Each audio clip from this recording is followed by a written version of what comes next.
أجمعين وبعد. We'll start inshallah ta'ala a series for this week and probably a few weeks to come, as the custom of all of the scholars that I have learned from within Damascus specifically, whether they are the scholars of the Hanafi madhab, Maliki madhab, Shafi'i or Hanbali. They all within the month of Rabi' would recite from الشمائل المحمدية للإمام الترمذي رحمة الله عليه رضي الله عنه. And this is a habit and a custom that you find literally in every single masjid all across of Damascus throughout every single year. It brings itself back year after year. And they rarely ever read the whole book within the month or so, but they would read from it, and then the year after they would read a little bit more from it, and they keep on reading from it as a way to remember the Prophet alayhi salatu wasalam within the month that he was born in, but also the month that he passed away in alayhi salatu wasalam.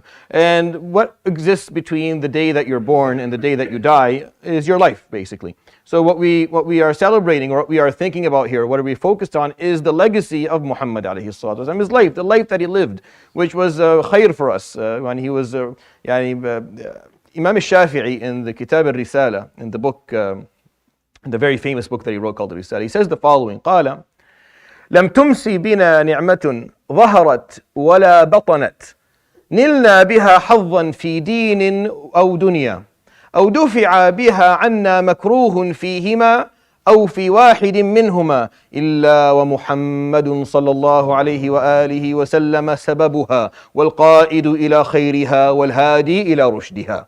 He says, radiallahu anhu, Imam Shafi'i, in the book of Risala, that was not even designated for this purpose, but he says that we have not been in any position where a blessing came upon us, a blessing that is obvious to us, or a blessing that is hidden from us, which through that blessing we obtain or acquired any form of benefit in this life or the hereafter, or any form of difficulty was sent away from us in this life or in the hereafter, except that the Prophet ﷺ was the reason for that, was the one who guided us to its goodness, and the one who guided us to its to obtaining it within our lives. Sallallahu alaihi wasallam.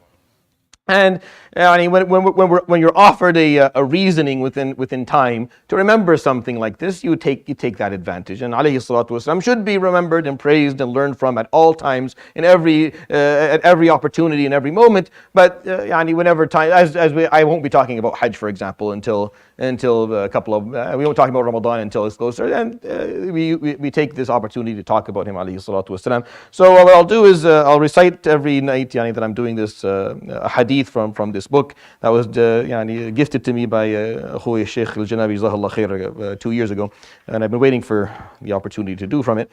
I know these are hadith, but I like the barakah of reciting. I won't recite, if you have this book, الشمائل المحمدية, it's written by Imam al-Tirmidhi, صاحب الجامع.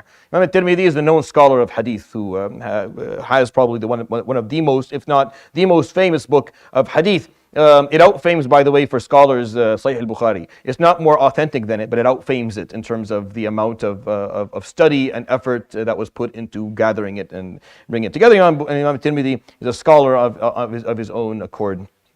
Of the highest level. So what I'll do is I'm going to recite every night a hadith. I won't recite them all I'll start with the first, and then I'll skip a few and read another one. What is agreed upon, and this is on the authority of my teacher, Sheikh Nuddin Allah yarhamu, on the authority of his teacher, Sheikh Abdullah Sirajuddin rahmatullah alayh, that every hadith in this book is a hadith worthy of recitation.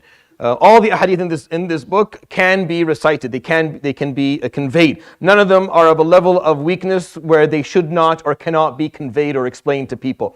Weakness of a hadith have different degrees and have different reasons for why they are weak. And not all hadith that have weaknesses should not be conveyed or should not be explained, because sometimes maybe the sanad is da'if, but the matan isn't. Meaning the chain of narration may have weakness, but the actual, and those of you who attended my hadith course will know this, that when you study a hadith, you have to look at two things: the sanad, the chain of narration, and the matan, the actual wording. Sometimes you'll have a sanad that is correct, but the matan, there's something wrong with it, and vice versa. And this is left for scholars of hadith to study and to give their opinions upon it. And almost every hadith in this book is worthy of conveying and explaining, and contains nothing that requires for us to shy away from. So I'll start with the first hadith. يقول, and I'll recite the whole thing because I think there's barakah in doing that. يقول حدثنا, this is the wording of Imam al-Tirmidhi رحمة الله عليه. حدثنا أبو رجاء قتيبة بن سعيد عن مالك بن أنس Malik ibn Anas, of course, is the Imam Malik of the Sahib al-Muwatta and the Imam of the Maliki madhab. عن مالك بن أنس عن ربيعة ابن أبي عبد الرحمن, which was called ربيعة الرأي back in the day, one of the great scholars of Islam in the Tabi'i period. عن أنس ابن مالك رضي الله عنه أنه سمعه, أي سمع أنس, he heard أنس يقول كان رسول الله صلى الله عليه وآله وسلم. And this is the hadith.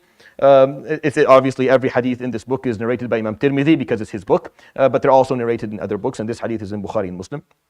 And it's the wording of Anas describing the Prophet عليه الصلاة والسلام. And he says the following: كان رسول الله صلى الله عليه وآله وسلم ليس بالطويل البائن ولا بالقصير ولا بالأبيض الأمهق ولا بالآدم ولا بالجعد القطط ولا بالسبط، بعثه الله تعالى على رأس 40 سنة، فأقام بمكة 10 سنين وبالمدينة 10 سنين، وتوفاه الله تعالى على رأس 60 سنة، وليس في رأسه ولحيته 20 شعرة بيضاء. صلى الله عليه وصحبه وسلم أجمعين. He says, indeed, the Prophet عليه الصلاة والسلام was not tall to the point that he stood out of everyone who was around him. So if you saw him in a group, he wasn't tall to the point where you saw him standing out. He was tall, but he wasn't that tall. Al-Ba'in meaning was so tall that it was obvious that everyone else was very short to him. He wasn't like that. وَلَا بِالْقَصِيرِ, nor was he shorter than the people that he stood around. If anything, whenever you saw him standing with someone, he always either leveled up or seemed a little bit taller. Sallallahu alayhi wa sallam, when you saw him. وَلَا بِالْأَنْبِيَضِ الْأَمْهَقِ, he was not white, pale in his color. وَلَا بِالْآدَمِ, nor was he very dark skinned. He was something in between. وَلَا بِالْجَعْدِ الْقَطَطِ, and his hair was not extremely curled and difficult. وَلَا بِالسَّبْطِ, nor did it flow as the hair of women does. Allah subhanahu wa ta'ala granted him prophecy على رأس 40 سنة, at the beginning of his 40th year of life. فأقام بمكة 10 سنين, he lived in Mecca for 10 years roughly. See, the Sahaba didn't care about the fractions. Like it was either 10 or 20. It didn't really matter. Like they didn't care for the frata, like for the change that existed between years. Arab till this day don't. Like my dad has been 60 for the last 25 years. He's been 60 years old. May Allah grant him a long life, inshallah. And salihat, and all of you and your parents as well. So Arab don't care for these for the change in numbers. So Anas don't take Anas is just saying it in general, and I love the way he summarizes it. So فأقام بمكة, he lived in Mecca for 10 years. وبالمدينة 10 سنين, he lived in Medina for 10 years. وتوفاه الله تعالى, Allah subhanahu wa ta'ala took him away from us, sallallahu alayhi wa sallam, على رأس 60 سنة, at the beginning of his 60th year, alayhi salatu wasalam. وليس في and the day he passed away, وليس في لحيته ورأسه, and within all of his hair on his head, and the lihya on his face, you wouldn't count 20 white hairs, alayhi salatu wasalam. And that's Anas' description. I will share with you every night, inshallah, a description of him. For this week, it'll be just describing his face and the way he looked, alayhi salatu wasalam. So that if you don't have a visual image of him, you can build a visual image of him. Just think of something extremely enlightening and extremely beautiful, and you'll get it. Sallallahu alayhi wa sallam ajma'in.